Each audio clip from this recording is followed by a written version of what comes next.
ഇപ്പം മാങ്ങയുടെയൊക്കെ സീസണല്ലേ, മാമ്പഴം കിട്ടുമ്പോൾ എന്തായാലും ഉറപ്പായിട്ടും നിങ്ങളിങ്ങനെ ഒരു പുട്ടുണ്ടാക്കി നോക്കണം. ആദ്യം നമുക്ക് ഒരു മിക്സിയുടെ ജാർ എടുത്തിട്ട് അരിഞ്ഞു വെച്ചിരിക്കുന്ന മാമ്പഴവും 2 ടേബിൾ സ്പൂൺ പാൽപ്പൊടിയും 1 ടേബിൾ സ്പൂൺ പഞ്ചസാരയും അല്പം പാൽ ഒഴിച്ച് ഒന്ന് നന്നായിട്ട് അരച്ചെടുക്കാം. ഒരു പാത്രത്തിനകത്തേക്ക് ആവശ്യത്തിനുള്ള പുട്ടുപൊടി എടുക്കാം. അതിനകത്തേക്ക് അരച്ച് വെച്ചിരിക്കുന്ന മാമ്പഴത്തിൻ്റെ മിക്സും ആവശ്യത്തിന് ഉപ്പും 1 കപ്പ് തേങ്ങയും ചേർത്ത് ഒന്ന് പുട്ടിന് പാകത്തിന് കുഴച്ചെടുക്കാം.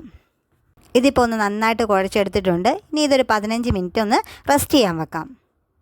ഇനി ഒരു പുട്ടുകുറ്റി എടുത്തിട്ട് അടിഭാഗത്ത് ചില്ലിട്ട് കൊടുക്കാം. എന്നിട്ട് അതിനകത്തേക്ക് അല്പം തേങ്ങ ഇട്ട് കൊടുക്കാം. ഇനി അതിനകത്തേക്ക് പുട്ടിൻ്റെ മിക്സ് പകുതി വരെ ഒന്ന് ഫില്ല് ചെയ്യാം.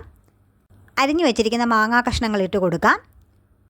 ഇനി അതിനകത്തേക്ക് പുട്ടിൻ്റെ മിക്സ് വീണ്ടും നിറച്ച് കൊടുക്കാം. മുകളിൽ അല്പം മാങ്ങാ കഷ്ണങ്ങളും തേങ്ങയും ഇട്ട് അടച്ചു വെച്ച് ഒരു 6-7 മിനിറ്റ് ഒന്ന് ആവി കയറ്റി വേവിച്ചെടുക്കാം. നല്ല സോഫ്റ്റും നല്ല രുചിയുള്ളതുമായ മാമ്പഴപ്പുട്ട് ഇവിടെ തയ്യാറായിരിക്കുന്നു.